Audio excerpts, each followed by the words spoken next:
மகர ராசி பிப்ரவரி 2026 ஒரு அதிர்ச்சி நமக்கு காத்திருக்கு. அது என்னன்றதை நம்ம இந்த வீடியோவில் பார்க்கலாம். முதல்ல எங்களுக்கு கெரியர் எப்படி இருக்குது, வேலை எப்படி இருக்குது, நல்லபடியாக போயிட்டுருக்கும், கொஞ்சம் ஸ்மூத்னஸ் ஏற்பட்டிருக்கும். லாஸ்ட் மந்தில் இந்த மாதமும் அது கண்டினியூ ஆகும், இல்லை அடுத்த 2-3 மாதங்களில் நல்லா கொஞ்சம் ஸ்மூத் அவுட் ஆகும். வேலை வலு கொஞ்சம் ரெடியூஸ் ஆகி கொஞ்சம் நல்ல நல்ல ஆப்பர்ச்சுனிட்டிஸ், இப்போ வேலை ஜாஸ்தியாக இருந்தாலுமே உங்களுக்கு பிடிச்ச வேலை செய்கிற மாதிரி ஒரு விஷயங்கள் நடக்கலாம். படிக்கிற பசங்களுக்கு நிறைய மூவ்மெண்ட் ஆகிருக்கும். புது ஸ்கூல் போகிறது, 10th முடிச்சுட்டு 11th போகிறது, இல்லை காலேஜுக்கு போகிறது, இல்லை மாஸ்டர்ஸ் போகிறது, இந்த வேலை இல்லை வேலை மாற்றங்கள் இதெல்லாம் கண்டிப்பாக நடந்திருக்கும். அதெல்லாம் கொஞ்சம் அனுகூலமாக தான் நமக்கு இருக்குது. ஸோ என்ஜாய் த ரைட் அப்படின்னு சொல்கிற மாதிரி இப்போ இருக்கிற வேலைகளில் கொஞ்சம் நல்லா உங்களை சிமெண்ட் யோர் பிளேஸ் பண்ணுற மாதிரி கொஞ்சம் உங்களை நிலப்படுத்திக்கோங்க. ஒரு நல்ல ஒரு மாதமாக அதுக்கு நமக்கு இருக்குது. சொந்த தொழில் பண்ணுறாங்க எனக்கு எப்படி இருக்குன்னாக்கா, கண்டிப்பாக பிஸ்னஸ் எக்ஸ்பேன்ஷன் நீங்கள் ஆல்ரெடி பண்ணியிருப்பீங்க.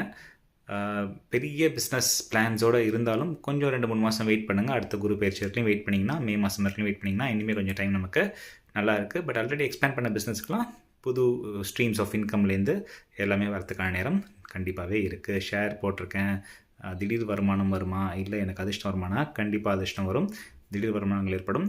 ஆனால் கேம்பிளிங் பண்ணுறதோ இல்லை தேவையில்லாமல் பணத்தை கொண்டு போய் வேறு எங்கேயாவது பெரிய இன்வெஸ்ட்மெண்ட்டில் பண்ணுறதோ இப்போ நம்ம அவாய்ட் பண்ண வேண்டிய விஷயங்கள். ஹெல்த் இஷ்யூஸ் கொஞ்சம் காட்டுது. கொஞ்சம் ஹெல்த்தில் ஏதாவது இருந்ததுன்னா கொஞ்சம் கவனம் தேவை.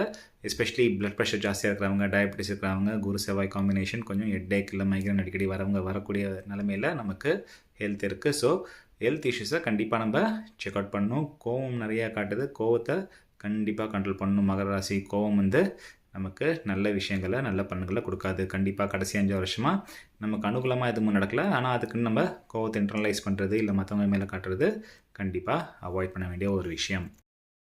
ஒரு விஷயம் அனுகூலமாக இருக்காது, ஜாகிரதையாக இருக்கணும்னு சொன்னேன். அது என்னென்னா, நம்பிக்கை துரோகம் நடக்கக்கூடிய மாதம். ஸோ நம்ம சுற்று வட்டாரங்கள், நம்ம கூட இருக்கிறவங்க, நம்மளோட பெஸ்ட்டு ஃப்ரெண்ட்ஸு, அதுக்குன்னு எல்லாரையும் சந்தேகப்படணும்னு நான் சொல்ல. பட் ஒரு கண் வச்சுக்கோங்க. சீக்ரெட்ஸு, உங்களோட சீக்ரெட்ஸையோ இல்லை உங்களோட ரெசிபிஸையோ இல்லை உங்களோட இன்கம் சக்ஸஸையோ யார்கிட்டையும் பகிர வேண்டாம். பிஸ்னஸ் பிளான்ஸ்லாம் கொடுக்க வேண்டாம். ஃப்ரெண்டு தானே அப்படின்னு நினச்சிட்டு போய் கையெழுத்து போடுறது, ஜாமீன் கையெழுத்து போடுறது, இல்லை அவங்களுக்காக போய்ட்டு எதையாவது ஆஜராகிறது, இந்த மாதிரி விஷயங்களை கண்டிப்பாக மகர ராசி பிப்ரவரி மாதம் கண்டிப்பாக அவாய்ட் பண்ணணும். நல்லா பேசுகிறவங்க கிட்ட கொஞ்சம் ஜாக்கிரதையாக இருந்துக்கோங்க. பரிகாரம் அப்படின்னா சனிக்கிழமைகளில் கோவிந்தரை சேவிக்கிறது, நமக்கு பெருமாள் வழிபாடு இல்லை அனுமாரை சுற்றுறது கண்டிப்பாக நல்ல நல்ல பலன்களை கொடுக்கும். ஒரு 9 வாரங்கள் ஒரு பக்கத்தில் இருக்கிற அனுமார் கோயிலுக்கோ பெருமாள் கோயிலுக்கோ போயிட்டு சனிக்கிழமையில் உங்களால் முடிஞ்சால் ஒரு அர்ச்சனையோ இல்லை விளக்கோ ஏற்றுங்க. கண்டிப்பாக நல்ல விஷயங்கள் நடக்கும்.